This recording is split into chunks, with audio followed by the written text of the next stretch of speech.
नमस्कार. काय सांगता न्यूज पोर्टलमध्ये आपलं स्वागत आहे. माढा लोकसभा मतदारसंघाच्या निमित्ताने उद्या धैर्यशील मोहिते पाटील यांच्या प्रचारार्थ करमाळ्यात महाविकास आघाडीची सभा होणार आहे.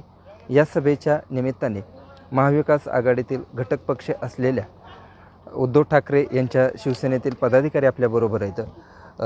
करमाळा शहराचे माजी नगराध्यक्ष वैभवराजे जगताप आपल्याशी संवाद साधणार आहेत. उद्याची सभा करमाळा तालुक्याच्या दृष्टीने आणि एकूणच माढा लोकसभा मतदारसंघाच्या दृष्टीने महत्त्वाची असणार आहे. या सभेकडे आपण कसं पाहतो? वास्तविक पाहता मोहिते पाटलांचे आणि आमचे ऋणानुबंध आहेत.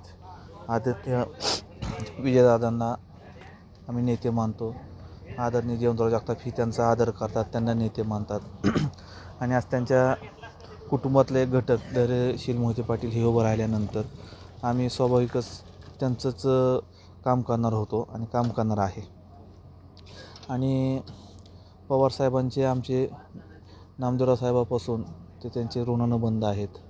वेळोवेळी आल्यानंतरसुद्धा उल्लेख करतात की नामदेवराव साहेबाबरोबर त्यांनी काम केलेलं आहे. त्या काळामध्ये सुद्धा पवारसाहेबांना मुख्यमंत्री करतानासुद्धा नामदेवराव साहेबांनी हा मोलाचा वाटा त्यावेळेस ते आमदार बरोबर घेऊन त्यांना मुख्यमंत्री घोषित करण्यापर्यंतसुद्धा नामदेवराव साहेबांनी त्या काळामध्ये काम केलेलं आहे. त्याच्यामुळे मोहिते पाटील असेल, पवारसाहेब असेल, ह्या दोन्हीही नेत्यांच्याबद्दल आमच्या कुटुंबाचे पहिल्यापासून स्नेहसंबंध आहेत. आणि आज ह्या दोन्ही नेत्यांचं काम करायचं आहे का आम्हाला भाग्य लाभलं तर ते तुम्हाला सांगतो. आम्ही करमाळा तालुक्यातून जगताप गटाची सगळी जेवढी काय मतदार आहे ए टू झेड आम्ही पाडणार. आणि इतर जी माझ्या नगरपरिषदेमध्ये मी आत्तापर्यंत जी काय काम केलं त्याचंसुद्धा तुम्हाला सांगतो. ह्या तुतारीला, पवारसाहेबाच्या तुतारीला आणि धैर्यशील मोहिते पाटलाला निवडून आणण्याचा, या तालुक्यामधनं लीड देण्याचा मी 100% प्रयत्न करणार आणि ते रिझल्टच दाखवणार. आपण पाहिलं की म्हणजे येणाऱ्या निवडणुकीत जगताप गट आणि शरद पवारचंद्र गट नामदेवरावजी जगताप यांच्यापासून यांचे खूप स्नेहाचे संबंध आहेत. येणाऱ्या निवडणुकीत मोठं मताधिक्य दिलं जाईल. हे महाविकास आघाडी म्हणून आपण ज्या पद्धतीनं करमाळा तालुक्यातील राजकारण पाहतो आहे, म्हणजे आपण काही वेळापूर्वी असं पाहिलं होतं की नाराजी आहे काहींची. ठाकरे गटामध्येच काही पदाधिकारी नाराज होते. तर ह्या नाराजीच्या बाबत काय सांगाल? आता ते नाराजगीमध्ये त्यांचा नाराज असायचं काय कारण आहे? कोणी नाराज असेल तर ते चुकीचं आहे. कारण की वरनं उद्धव साहेबांनीच पक्षाबरोबर युती केलेली आहे आणि उद्धव साहेबापेक्षा मोठा कोण पदाधिकारी असू शकतो? आज नाराज होऊन जर समजा तुम्ही जर ह्या गोष्टीमध्ये जर मिक्सअप होत नसाल, उमेदवार निवडून आणायला जर मदत करणार असाल तर तुम्ही पक्षाची एकनिष्ठ नाही आहात. तुम्ही नाराजगी दाखवून तुमच्या मनामधला उद्देश वेगळाच असू शकतो ना, आहेच. कारण की हे नाराजगीचे कारण दिवसच नाही आहेत. कुणी आदेश देऊ नाही देऊ, आपला शिवसेनेचा नियम काय, ज्यावेळेस आपण पाठिंबा जाहीर करतो त्यावेळेस शिवसैनिकांनी स्वतःच्या घरातल्या भाकऱ्या बांधून लढायला निघणं म्हणजे प्रचाराला निघणं लोकशाहीच्या भाषेमध्ये, आणि कामच करणं हे शिवसैनिकाचा धर्म आहे. त्यामुळे कुणी नाराज राहणं, हे करणं, हे गोष्टी चुकीच्या आहेत. आता त्यांची नाराजगी काढायला का उद्धव साहेबांनी काय वरून यावं का? उद्धव साहेबाला आपल्याला कुणी अडचणीत आणलं, उद्धव साहेबाची खुर्ची कुणी खाली केली, ह्या गोष्टीचं जर तुम्हाला सांगतो सेनेबद्दल जर ह्यांच्या मनामध्ये प्रेम असेल तर हे असे वक्तव्य येणं, अशा वल्गना करणं हे मला साफ चुकीचं वाटतंय. खूप महत्त्वाचा मुद्दा तुम्ही मांडलेला आहे की म्हणजे या ठिकाणी लोकशाही वाचवण्यासाठी ही निवडणूक आहे असं देखील सांगितलं जातं. आणि त्या निमित्ताने हे काय स्वतःचा हट्ट आणि मुझे घेऊन आणि मलाच विचारलं नाही, हे चुकीचं आहे. मी म्हणतो हे घटक पक्ष जे आहेत किंवा तुम्हाला सांगतो जे महाविकास आघाडी हा विषय सोडाच, संविधान बचाव ही सगळ्या पूर्ण भारताचा नारा आहे.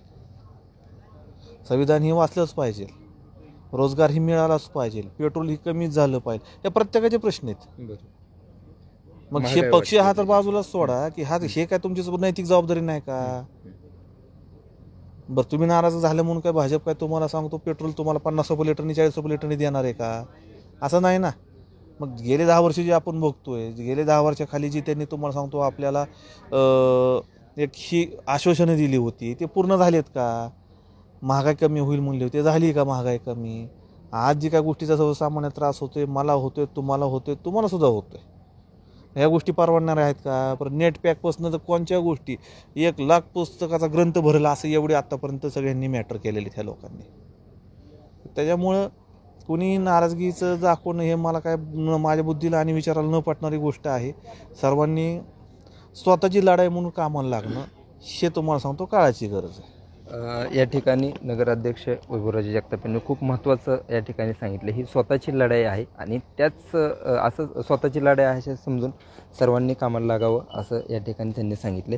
गेल्या काही दिवसांपूर्वी मुख्यमंत्री एकनाथ शिंदे यांच्या शिवसेनेचा तालुका प्रमुखाचा राजीनामा दिला आणि उद्या ते राष्ट्रवादीत प्रवेश करतायत शरदचंद्र पवार साहेब यांच्या उपस्थितीत. गटबाजीला कंटाळून तुम्ही राजीनामा दिला असं सांगितलं होतं, मात्र उद्याची होणारी निवडणूक आणि पवारसाहेबांची सभा याकडे कसं पाहतायत आणि नेमकी गटबाजी काय होती? थोडं पुढे. उद्या आदरणीय देशाचे नेते आदरणीय शरदचंद्रजी पवारसाहेब यांची या ठिकाणी सभा आहे. या सभेमध्ये आम्ही ज्या नारायणराव पाटील यांच्या नेतृत्वाखाली आम्ही जाहीर प्रवेश करणार आहोत. विषय राहिला राजीनाम्याचा, गटबाजीचा, तर परिस्थिती अशी आहे की आपल्या तालुक्यातील जे ठराविक महत्त्वाचे जे ज्वलंत प्रश्न आहेत त्यामध्ये जातेगाव करमाळा टेंभुर्णी रस्ता असेल, त्यामध्ये रेटेवाडी सिंचन योजना ज्या आबांनी मला वाटतं ज्यावेळेस आबा आमदार होते त्यावेळेस त्यांनी ती योजना शासन दरबारी मांडली, त्यावेळेसपासून म्हणजे जवळजवळ आता 7-8 वर्ष झाली ती योजना शासन दरबारी प्रलंबित आहे. तर ती योजना मार्गी लागावी ही एक आमचा उद्देश होता.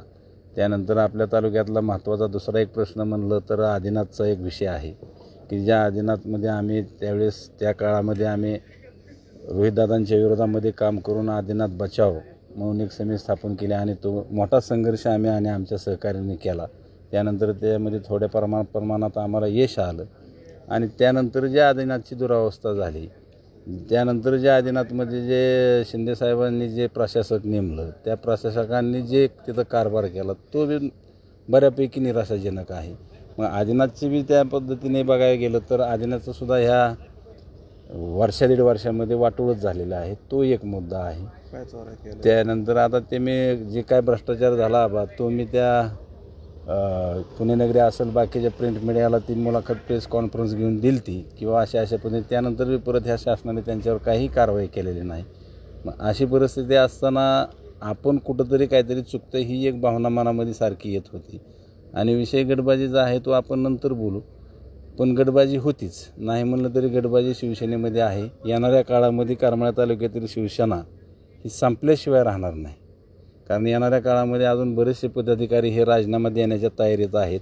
ते आमच्या संपर्कात बी आहेत. कोणती शिवसेना ते सांगा? शिंदेगड. तर काही पदाधिकारी आमच्या संपर्कात, आम्हीच त्यांना सांगितलं की काही दिवस थांबा, बघू नंतर आहे तोपर्यंत बघा तिथं काय होतं तुमचं, व्यवस्थित जर कारभार चालत असेल तर राहा बाबा, आमचं काय तसं नाही. पण त्यांची ही मानसिकता शिवसेनेमध्ये राहण्याची राहिलेली नाही.